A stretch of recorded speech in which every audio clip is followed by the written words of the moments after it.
E tem uma previsão, né, de que pode faltar dinheiro no cofre público em 2027. Então, assim, é verdade que a gente pode ter um colapso econômico no Brasil em 2027? Então, saiu ali os dados, as métricas do orçamento, né?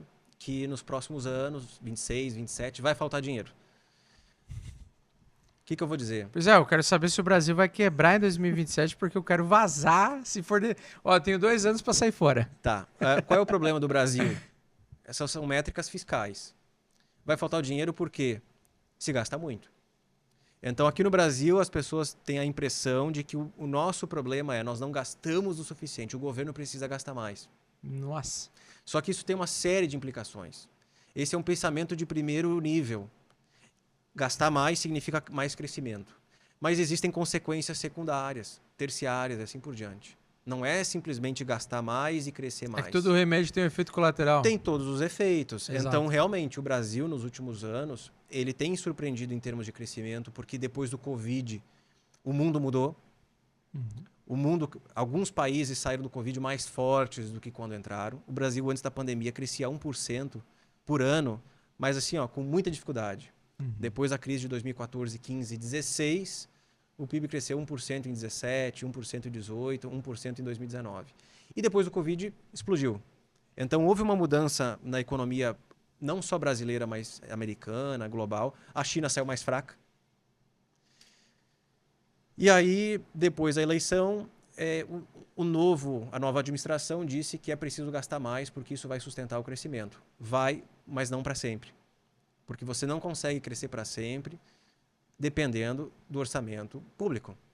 Porque com o aumento dos gastos do governo, isso substitui os investimentos dos empresários. Porque eles estão tentando ocupar esse espaço. Sim. Porque quando o governo gasta mais, a economia cresce mais, mas você pode gerar inflação. E hoje é o que acontece. A inflação no Brasil acelerou com as medidas anunciadas por esse governo. Estava desacelerando, o Banco Central começou a cortar o juro em 2023 para 2024 e a inflação aumentou de novo. É o que aconteceu.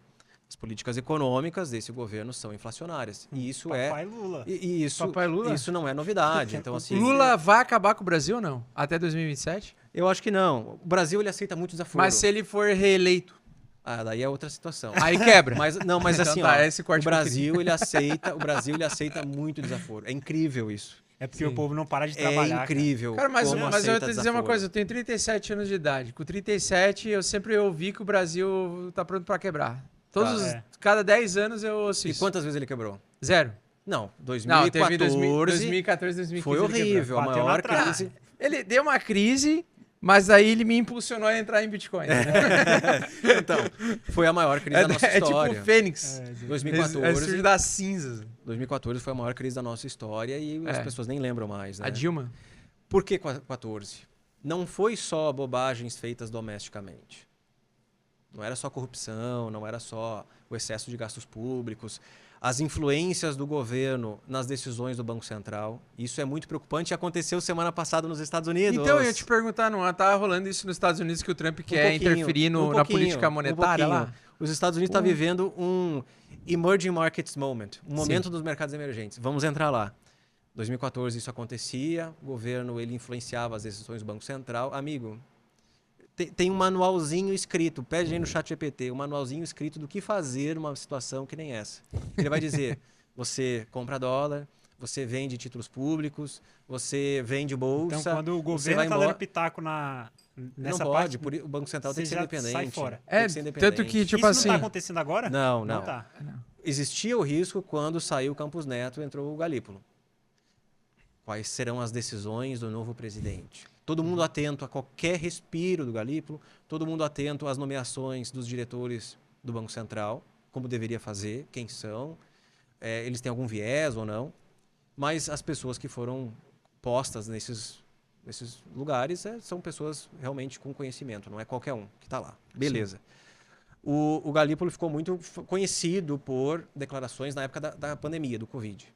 Tá? Que foi um momento que realmente é difícil de você dizer o que exatamente vai acontecer. Mas na época eu dizia, isso aqui vai ser inflacionário. O mundo inteiro parou de funcionar e quando voltar, as coisas vão mudar.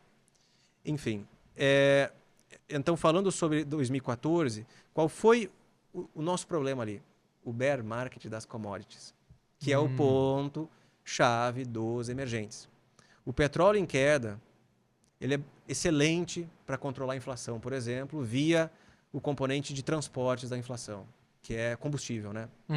Que é algo que impacta a nossa vida diariamente se eu uso um automóvel para me locomover. Sim. Então, o petróleo é muito importante, ele pode aumentar o custo de vida ou reduzir em questão de um dia para o outro. Mas aqui no Brasil, mesmo com o petróleo caindo no mundo, na mínima de 2021, alguma coisa assim, o combustível ele não cai por causa do dólar, né? O dólar se valorizou nesses últimos tempos, saiu de 4,70 para 6,10, 6,20, agora está na casa de 5,70, por aí. O petróleo caindo com o dólar subindo, o combustível não cai. Isso não alivia a inflação. Então, esse é um fator que, para o Brasil, assim, a gente é sensível a isso, mas o ponto principal é por que para os emergentes as commodities são tão importantes? Porque a maioria dos emergentes são exportadores de commodities. E quando o preço delas aumenta, não é que a gente exporta mais, mas o valor do que a gente exporta aumenta. Sim. Então, eu sou comprador de iPhone a R$10.000 a unidade e eu sou exportador de minério a $100 a tonelada. Pô, uma tonelada, imagina uma tonelada de minério de ferro. A $100 dá R$560, uma tonelada.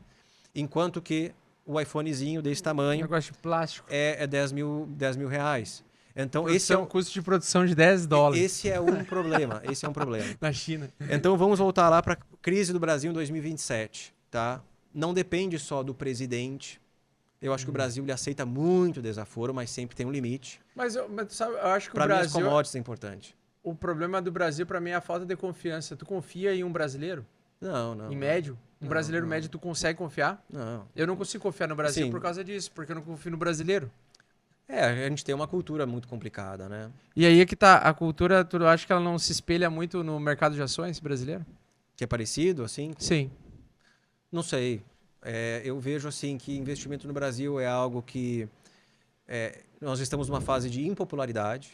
Essa é uma das poucas coisas que eu aproveitei nesse livro do Benjamin Graham, escrito na década de 40. Uma das poucas coisas. Sim, mas é porque ele é muito antigo, né? Sim. Na época, as métricas que ele Sim. usava para comprar ações, hoje você não encontra mais Na época nos nem Estados tinha nem Unidos. internet, era um mundo Um totalmente negócio diferente. né?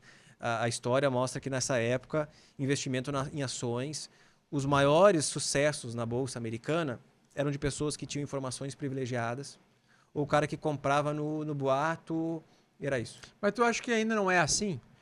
Por exemplo, eu tô vendo a movimentação do Trump, o cara me lança meme qual é um dia antes da posse. Ah, não, mas aí... Lança a esposa. Cara, lança a toque da esposa. Tá. Ou seja, eu acho que o Trump tá fazendo trade com o nosso dinheiro global. Eu acho que a gente está numa fase do mercado... Eu acho que ele shortou o mercado antes de falar das tarifas e ele comprou agora. Buy the dip. Eu acho que nós estamos numa fase do mercado que é muito bem explicada pelo comportamento da população nesse mundo de redes sociais.